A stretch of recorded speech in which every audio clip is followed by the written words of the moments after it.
एक इच्छाधारी नागिन राजा को दसकर उसे मारने के लिए जब राजमहल के मुख्य द्वार से अंदर जाती है तो वो दंग रह जाती है। उसने देखा महल के मुख्य द्वार से महल के अंदर तक अत्यंत खूबसूरत और नाना प्रकार के सुगंधित फूल रास्ते में बिछाए गए हैं। फूलों के स्पर्श और उनकी महक से नागिन मंत्रमुग्ध होती हुई आगे बढ़ती है और सोचती है, मैं तो ये सोच कर आई थी कि राजा को पहले ही उसे मारने का तय दिन बताने के कारण बहुत सख्त पहरा होगा। चप्पे चप्पे पर राजा के सैनिक शस्त्रों सहित खड़े होंगे, पर उसे तो कहीं एक भी सिपाही नजर नहीं आया। हैरानी के साथ इसी उधेड़बुन में नागिन जब थोड़ी आगे बढ़ी तो उसने देखा छोटे छोटे मासूम बच्चे अंदर जाने वाले रास्ते के दोनों तरफ बैठे हुए सांप के बच्चों को दूध पिला रहे हैं और उनके साथ खेल रहे हैं। इतना सब देख नागिन का हृदय द्रवित होने लगा। उसकी क्रूरता क्षण भर के लिए ममता में बदल गई, पर तभी उसे अपनी प्रतिज्ञा याद आती है। अपने पति की मृत्यु का दृश्य याद कर नागिन गुस्से में फुफकारती हुई आगे बढ़ी। जब वो महल के बिल्कुल अंदर राजा के कक्ष के सामने पहुंची तो देखा महारानी हाथ जोड़कर नाग देवता की पूजा में तल्लीन है।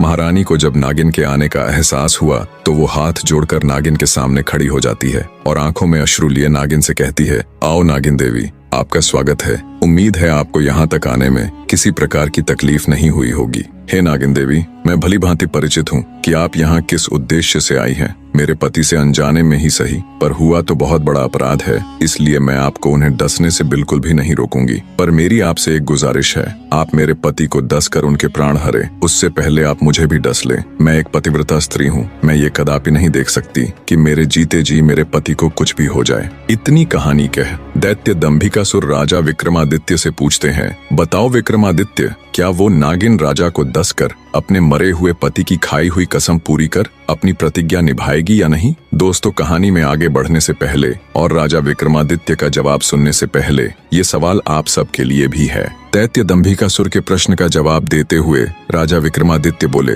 नहीं दुष्ट राक्षस, वो नागिन राजा को नहीं डसेगी, क्योंकि जब उसने महल में प्रवेश करते समय अपना सत्कार देखा और नन्हे बच्चों को छोटे सांपों को दूध पिलाते देखा तो उसका हृदय तो पहले ही पिघल चुका था। बाकी बचा खुचा गुस्सा भी रानी की पतिव्रता देखकर पिघल गया। आखिर थी तो वो भी एक औरत ही। बदले की सीमा से पतिव्रत बहुत आगे निकल गया। और रही बात मरे हुए पति की कसम खाकर बदले की प्रतिज्ञा की, तो नागिन ने पास ही जल रहे पूजा के हवन कुंड में खुद को झोंक कर अपने प्राण त्याग दिए।